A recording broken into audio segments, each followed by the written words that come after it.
দর্শক এই মুহূর্তে কিন্তু দেখতে পাচ্ছেন একটি কিন্তু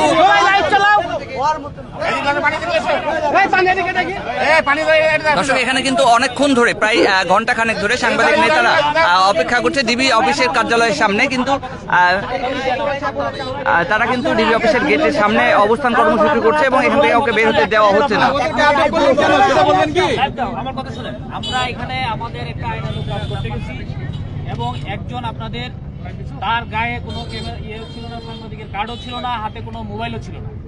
হঠাৎ করে সে পাশের থেকে এসে, আপনারা কথাটা ভালো করে বুঝেন, আমরা আমাদের আইনানুগ কাজ করার জন্য সিভিল দেশে আসি।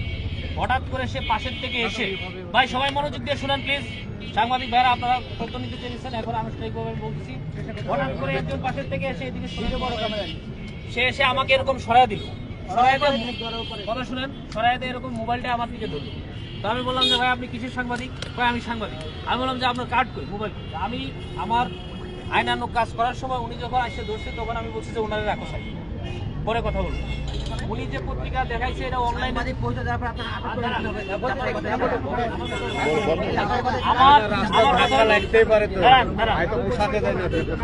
আমি যেহেতু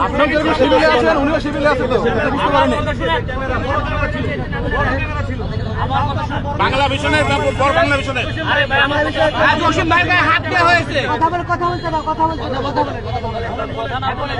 বলেন বলেন বলেন বলেন বলেন বলেন বলেন বলেন বলেন ওনার বক্তব্যটা পেশ করুন।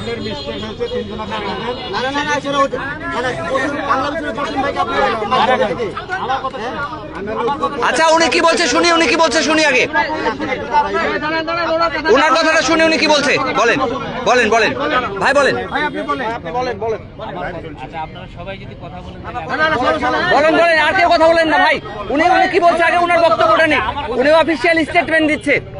এখন কথা হচ্ছে যে ওনাদের কারো কাছেই কোনো ধরনের পরিচয়পত্র ছিল না। মুখে অনেক সময় আমরা যখন আপনি কি তো বক্তব্য লিখবো বলুন, বলেন বলেন আপনি আসেন তুমি তিনজনকে সাথে নিয়ে আসবা।